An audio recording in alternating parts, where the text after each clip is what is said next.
ওয়া ইনফাকু মালি আলা রাসূলিল্লাহি সাল্লাল্লাহু আলাইহি ওয়াসাল্লাম। ও নবী, আমার কাছে আমার বড় পছন্দের দ্বিতীয় বিষয়টা হলো আমার যত সম্পদ আছে সমস্ত সম্পদ আপনার কদমে কোরবান করে দেওয়া। আল্লাহ আমাকে যত সম্পদ দিয়েছে আমার সমস্ত সম্পদ আপনার কদমে কোরবানি করে দেওয়া, এটা আমার বড় পছন্দের। ও নবী, শুধু আমার সম্পদ কেন, আমার পুরো জীবনটা আপনার জন্য কোরবানি করে দিতে আমার বড় ইচ্ছা। সুবহানাল্লাহ, সুবহানাল্লাহ। হাদিসে এসেছে তাবুকের যুদ্ধে রাসূল করিম সাল্লাল্লাহু আলাইহি ওয়াসাল্লাম মুজাহিদের জন্য সাদা তুলছেন। তাবুকের যুদ্ধে যাবে নবীজির সাহাবীদের মেহমানদারির জন্য মুজাহিদের জন্য সাদা তুলতেছেন। আমার নবীজি বলছেন, কার কাছে কি আছে নিজের সাধ্য মতে সবাই মুজাহিদের জন্য দান করো।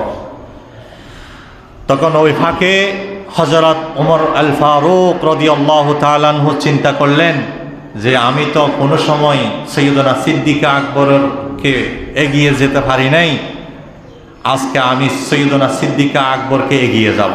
আমাকে আল্লাহ যত সম্পদ দিয়েছে সমস্ত সম্পদকে দুই ভাগ করে সমান ভাগ সম্পদ আমি আজকে আমার নবীর কদমে কোরবান করে দেব। তিনি তো হুবহু সেটা করলেন। সৈয়দনা হযরত ওমর আল ফারুক রাদিয়াল্লাহু তাআলা আনহু তার সমস্ত সম্পদ দুই ভাগ করলেন। সমস্ত সম্পদ দুই ভাগ করলেন। দুই ভাগ করে এক ভাগ আমার নবীজির সামনে কথা দিয়ে দিলেন যে এক ভাগ সম্পদ মুজাহিদের জন্য আমি দিয়ে দিলাম। দেখেন, এখানে একটা বোঝার বিষয় আছে।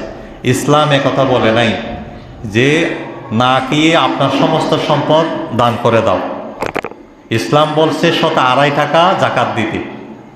আপনার কাছে 100 টাকা আছে, 100 টাকা থেকে 2.5 টাকা দান করার জন্য বলেছেন ইসলাম।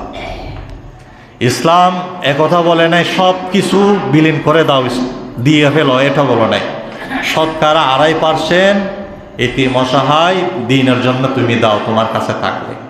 কিন্তু সৈয়দনা হযরত ওমর আল ফারুক এখানে শরীয়তের অনুসরণ করে নাই, তিনি মোহাব্বতের খেলা খেলেছেন। এখানে তিনি তার সমস্ত সম্পদকে দুই ভাগ করে অর্ধেক দিয়ে দিলেন। তিনি সেখানে শরীয়ত তালাশ করেন নাই।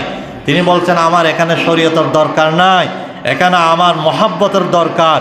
আজ আমি দেখব কোন যেন সমস্ত সাহাবীর উপর আমি থাকতে পারি, ভালো কাজে প্রতিযোগিতা করা, একজন আরেকজনকে ডিঙ্গিয়ে যাওয়া, প্রতিযোগিতা করা, ভাড়াবাড়ি করা ভালো কাজে, এটা শরীয়তে জায়েজ আছে। এই জন্য তিনি শরীয়তের দিকে যান নাই। তিনি মোহাব্বতের জন্যে, রসুলের ভালোবাসা বেশি পাওয়ার জন্যে সমস্ত সম্পদকে দুই ভাগ করে এক ভাগ দিয়ে দিলেন। এরপরে সৈয়দনা হযরত আবু বকর সিদ্দিক আসলেন একটা গাটুরি নিয়ে আসার পরে সৈয়দনা সিদ্দিক আকবরের দিকে তাকিয়ে নবীজি বললেন, ও আবু বকর, ও সিদ্দিক, তুমি গড়ের জন্য কি রেখেছো এবং এখানে কি নিয়ে এসেছো? গাটুরি দেখে নবীজি বলছেন, ও সিদ্দিক, তুমি এখানে কি নিয়ে এসেছো এবং গড়ে কি রেখে এসেছো? তখন এই প্রশ্ন যখন করলেন, সৈয়দনা সিদ্দিক আকবর বলছেন, ও আল্লাহর নবী, আমি আমার ঘরে আল্লাহ এবং আল্লাহর রসুলকে রেখে এসেছি, বাকি যা ছিল সব কিছু এই গাটুরির ভিতরে আমি নিয়ে এসেছি। সুবহানাল্লাহ, সব কিছু আমি এখানে নিয়ে এসেছি।